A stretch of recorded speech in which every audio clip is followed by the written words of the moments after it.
عليكم ورحمة الله وبركاته.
إن الحمد لله نحمده ونستعينه ونستغفره ونعوذ بالله من شرور أنفسنا وسيئات أعمالنا.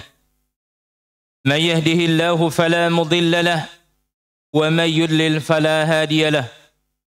أشهد أن لا إله إلا الله وحده لا شريك له وأشهد أن محمدا عبده ورسوله.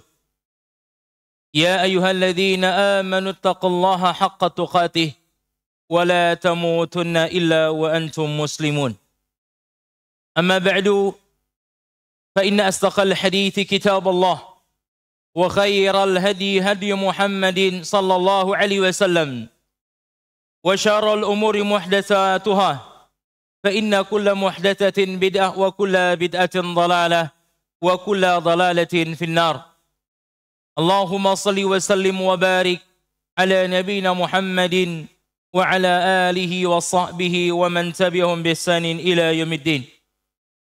Ma'asyiral muslimin, jamaah sidang Jumat yang semoga dirahmati Allah Subhanahu wa taala. Marilah kita tingkatkan ketakwaan kita kepada Allah dengan sebenar-benarnya takwa, menjalankan perintah Allah dan menjauhi larangan Allah Subhanahu wa taala agar kita mendapatkan kebahagiaan dunia dan akhirat. Ma'asyiral muslimin yang semoga dirahmati Allah Subhanahu wa taala. Tema khutbah pada siang hari ini adalah maksiat merupakan sumber bencana dan musibah yang terjadi. Saudaraku yang semoga dirahmati Allah Subhanahu wa taala. Tidaklah ada musibah-musibah yang datang silih berganti kepada sebagian masyarakat kita, pada sebagian daerah atau negara, melainkan sebab yang terbesar adalah perbuatan dosa dan maksiat yang mereka lakukan kepada Allah Subhanahu wa taala. Kalau kita melihat bagaimana Allah Subhanahu wa taala menggambarkan dan menceritakan kepada kita tentang hukuman-hukuman dan musibah-musibah yang menimpa umat-umat terdahulu, tidak bukan dan tidak lain disebabkan karena perbuatan maksiat mereka kepada Allah Subhanahu wa taala, tidak taatnya mereka kepada utusan-utusan Allah Subhanahu wa taala, sehingga Allah memberikan kepada mereka berbagai macam jenis hukuman-hukuman dan musibah-musibah yang datang silih berganti. Ma'asyiral muslimin yang semoga dirahmati Allah Subhanahu wa taala, apa yang menyebabkan Nabi Adam alaihi salam dan Hawa dikeluarkan dari surga? Apa yang menyebabkan iblis dikeluarkan pula dari surga? Tidak lain adalah perbuatan maksiat kepada Allah Subhanahu wa taala. Allah Subhanahu wa taala menceritakan sebagian orang-orang terdahulu dengan sebab maksiat yang mereka lakukan, dengan sebab dosa yang mereka lakukan kepada Allah Subhanahu wa taala, sehingga Allah memberikan berbagai macam azab dan hukuman kepada mereka di dunia ini.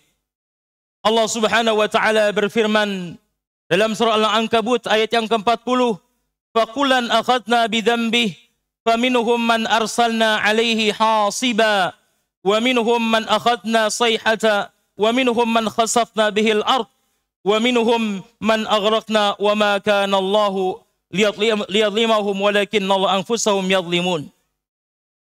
Kata Allah Subhanahu wa taala, dan masing-masing mereka kami berikan hukuman terhadap dosa mereka, akibat dosa yang mereka lakukan. Ada di antara mereka yang kami berikan hukuman atau berikan musibah kepada mereka, kami berikan kepada mereka hujan kerikil. Ada juga di antara mereka yang kami berikan hukuman kepada mereka, diberikan tiupan angin yang sangat kencang. Dan juga ada di antara mereka yang kami berikan musibah kepada mereka, dibenamkan ke dasar bumi. Dan ada juga di antara mereka yang Allah tenggelamkan ke dasar lautan. Wa ma kana Allahu liyadlimahum. Sekali-kali Allah Subhanahu wa taala tidak menzalimi mereka, akan tetapi merekalah yang menzalimi diri mereka sendiri dengan perbuatan dosa dan maksiat kepada Allah Subhanahu wa taala. Ma'asyiral muslimin yang semoga dirahmati Allah Subhanahu wa taala. Kalau adanya musibah-musibah di negara kita, terkadang ada bencana gempa, banjir dan yang lain-lainnya, ketahuilah itu disebabkan karena sebagian kita melakukan perbuatan maksiat kepada Allah Subhanahu wa taala. Sehingga banyak hal-hal yang Allah berikan kepada kita mungkin bisa jadi musibah, terhalangnya rizki dan kenikmatan dari Allah Subhanahu wa taala.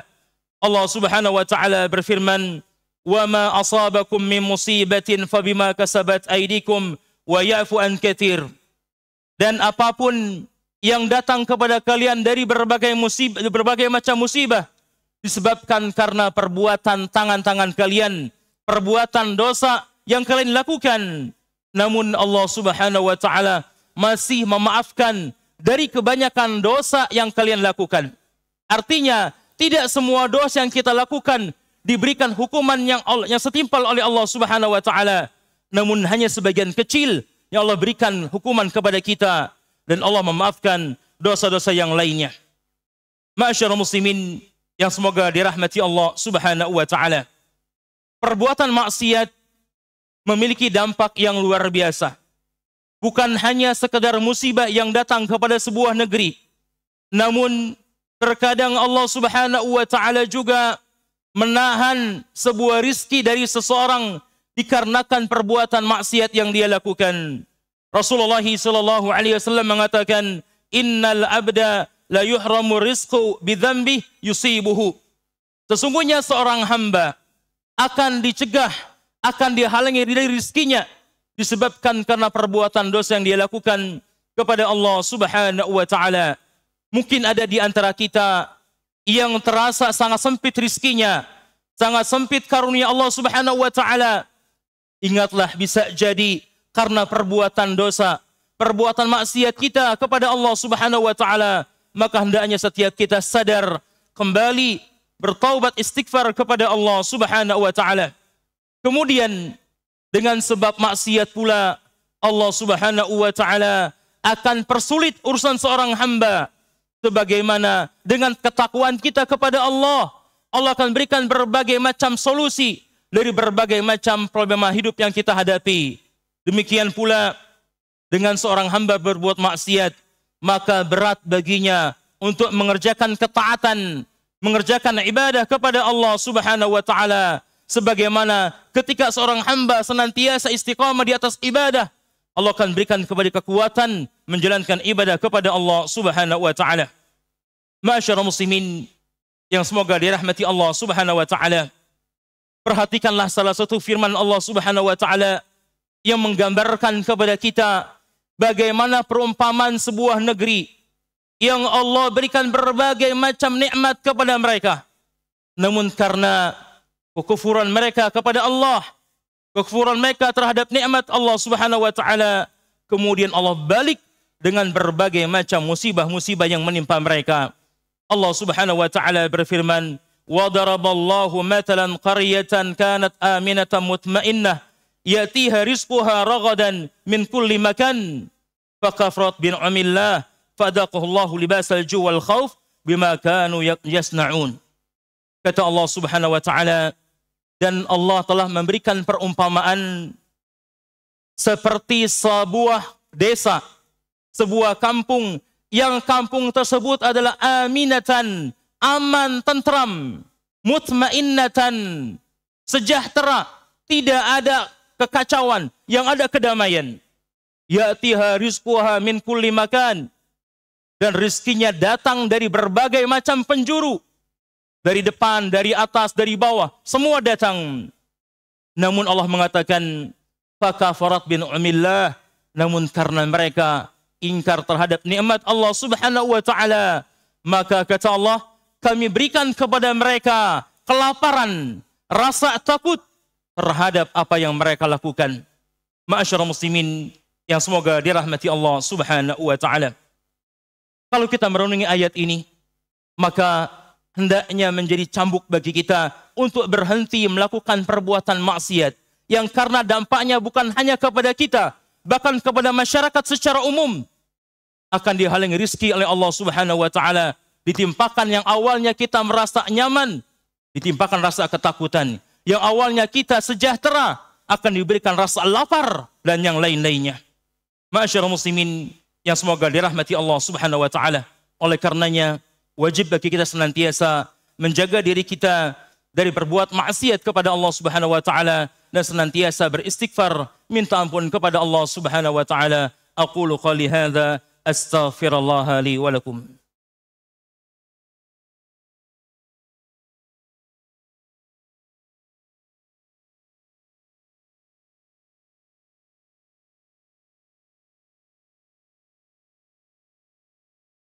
Alhamdulillah, alhamdulillahi ala ihsani, wa syurku lahu ala taufiqi wa amtinani, wa ashhadu an la ilaha illallah wahdahu la syarika la ta'ziman li sya'ni, wa ashhadu anna Muhammadan abduhu wa rasuluh ad'a ila ridwani. Ma'asyiral muslimin yang semoga dirahmati Allah Subhanahu wa taala. Perbuatan dosa merupakan perbuatan yang diharamkan Allah Subhanahu wa taala, dan dosanya akan lebih besar ketika seorang hamba melakukan beberapa perkara. Yang pertama, ketika dosa tersebut dia lakukan dan dia menganggap remeh perbuatan dosa tersebut, maka akan besar akibatnya di hadapan Allah Subhanahu wa taala dengan kita meremehkan perbuatan dosa. Yang kedua, ketika seorang hamba dia terang-terangan berbuat dosa di hadapan manusia, menceritakan kepada teman-temannya dia berbuat dosa, dia posting di media sosialnya dengan berbuat dosa, sangat besar hukumannya di hadapan Allah Subhanahu wa taala. Bahkan orang-orang yang terang-terangan berbuat dosa terancam tidak mendapatkan maaf dan ampunan dari Allah Subhanahu wa taala. Kata Rasulullah sallallahu alaihi wasallam, "Kullu ummati mu'afa illal mujahirin." Setiap umatku mereka berkesempatan mendapatkan maaf dan ampunan dari Allah Subhanahu wa taala kecuali mereka-mereka yang terang-terangan berbuat dosa. Kemudian Nabi sallallahu alaihi wasallam memberikan gambaran di antara contoh terang-terangan berbuat dosa adalah ketika seorang hamba dia berbuat dosa di malam hari. Allah menutup aibnya dari penglihatan manusia sehingga tak ada seorang pun yang tahu dia berbuat maksiat kecuali hanya Allah dan dirinya. Kemudian di pagi hari dia bercerita ke temannya, semalam aku berbuat demikian dan demikian. Atau dia posting di media sosialnya dengan merasa bangga berbuat maksiat tersebut. Hati-hati, terancam tidak mendapatkan maaf dari Allah Subhanahu wa taala. Dan yang ketiga, ketika tidak ada di antara kita yang mengingkari perbuatan maksiat tersebut, hati-hati, Allah akan berikan musibah secara merata bagi mereka orang. Oleh karenanya, ma'asyiral muslimin yang semoga dirahmati Allah Subhanahu wa taala, marilah senantiasa kita kembali ke jalan Allah Subhanahu wa taala, senantiasa mentaati Allah Subhanahu wa taala, mengerjakan perintah-perintah Allah, menjauhkan perbuatan maksiat kepada Allah Subhanahu wa taala, baik yang kecil ataupun yang besar, baik yang itu sifatnya terang-terangan atau kita sembunyi-sembunyi, maka tinggalkan perbuatan maksiat agar tidak ada musibah-musibah yang datang kepada kita dan kita mendapatkan kenikmatan dari Allah Subhanahu wa taala, dan pada akhirnya semoga Allah Subhanahu wa taala senantiasa menutup akhir hayat kita di atas husnul khatimah dan dimasukkan ke dalam surga Allah Subhanahu wa taala. Amin ya rabbal alamin. Innallaha wa malaikatahu yusalluna 'alan nabi. Ya ayyuhalladzina amanu sallu 'alaihi wa sallimu taslima. Allahumma salli ala Muhammad wa ala ali Muhammad kama barakta ala Ibrahim wa ala ali Ibrahim innaka Hamidum Majid. Allahumma ighfir lana wa liwalidina wal mu'minina wal mu'minat. Rabbana hab lana min azwajina wa dhurriyyatina qurrata a'yun waj'alna lil muttaqina imama. Rabbana atina fid dunya hasanah wa fil akhirati hasanah wa qina adzabannar. Walhamdulillahi rabbil alamin.